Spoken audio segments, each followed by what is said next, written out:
Hi friends, நான் Ananthi. Welcome back to my channel.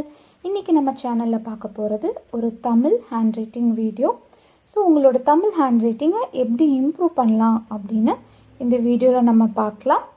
So first of all Tamil or English எந்த hand ரைட்டிங்காக இருந்தாலும் நீங்கள் எழுதும்போது ஒரு கம்ஃபர்டபுள் பொசிஷனில் உட்காந்து எழுதுங்க.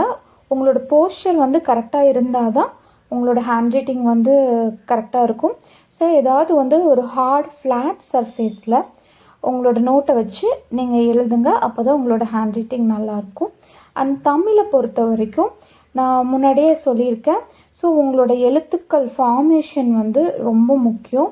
ஸோ எழுத்துக்களை வந்து அரைக்குறையாக எழுதாமல் முழுசாக வந்து எழுதணும். முழுசாக வட்ட வடிவமாக தமிழ் எழுத்துக்கள் எல்லாமே வந்து வட்ட வடிவமான அந்த வட்ட வடிவம் கொண்டது.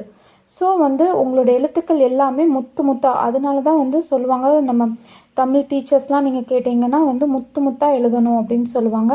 ஏன்னா வந்து எழுத்துக்கள் எல்லாமே வந்து வட்ட வடிவமாக இருக்கிறனால வந்து நீங்கள் வந்து எழுத்துக்கள் எல்லாமே முழுசாக எழுதணும், அரைகுறையாக வந்து எழுதக்கூடாது.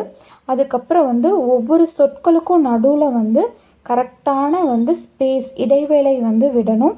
ஸோ இடைவேளை இல்லாமல் எழுதுனீங்கன்னா வந்து அது பார்க்குறக்கு வந்து நல்லா இருக்காது.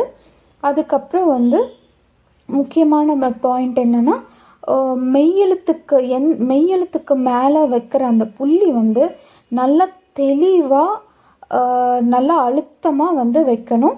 அது எந்த எழுத்துக்கு மேலே வைக்கிறீங்களோ அந்த எழுத்துக்கு மேலே கரெக்டாக வந்து அந்த எழுத்துக்கு மேலே நடுவில் வந்து இருக்கிற மாதிரி பார்த்துக்கோங்க. அப்போ தான் வந்து உங்களோட ஸ்பெல்லிங்கும் கரெக்டாக இருக்கும். அதே மாதிரி வந்து உங்களோட ஹேண்ட் ரைட்டிங்கும் வந்து பார்க்குறக்கு வந்து அழகாக இருக்கும். ஸோ வந்து ஒரே மாதிரி வந்து எழுதுறதுக்கு ஒரே மாதிரி உங்களோட எழுத்துக்கள் எல்லாமே ஒரே சைஸ்லேயே வந்து இருக்கிற மாதிரி வந்து பார்த்துக்கோங்க. ஒன்று பெருசு ஒன்று சின்னது அப்படி வந்து எழுதாமல் ஒரே சைஸில் எழுதுகிற மாதிரி பார்த்துக்கோங்க. ஸோ தமிழ் வந்து நம்மளோட தாய்மொழி.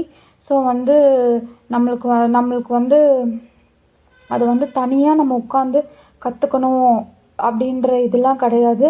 நீங்கள் வந்து ப்ராக்டிஸ் பண்ண இப்போ உங்களுக்கு வந்து தமிழ் கையெழுத்து வந்து சரியாக இல்லை அப்படின்னு சொல்லிட்டு வருத்தப்பட வேணாம். நீங்கள் ப்ராக்டிஸ் பண்ண உங்களால் வந்து கண்டிப்பாக வந்து ஹேண்ட் ரைட்டிங் வந்து நல்லா எழுத முடியும். ஸோ இந்த லாக்டவுன் ஸ்டூடெண்ட்ஸ்க்கு வந்து நான் அதுதான் திருப்பி சொல்கிறேன். இந்த லாக்டவுனை வந்து நல்லா யூட்டிலைஸ் பண்ணிக்கோங்க. ஸோ வந்து நீங்கள் எந்தெந்த வந்து எஜுகேஷன் ரிலேட்டடாக வந்து எதுலலாம் வந்து நீங்கள் இம்ப்ரூவ் பண்ணணுமோ அது இம்ப்ரூவ் பண்ணுறதுக்கு வந்து உங்களுக்கு வந்து இது வந்து ஒரு கரெக்டான டைம்.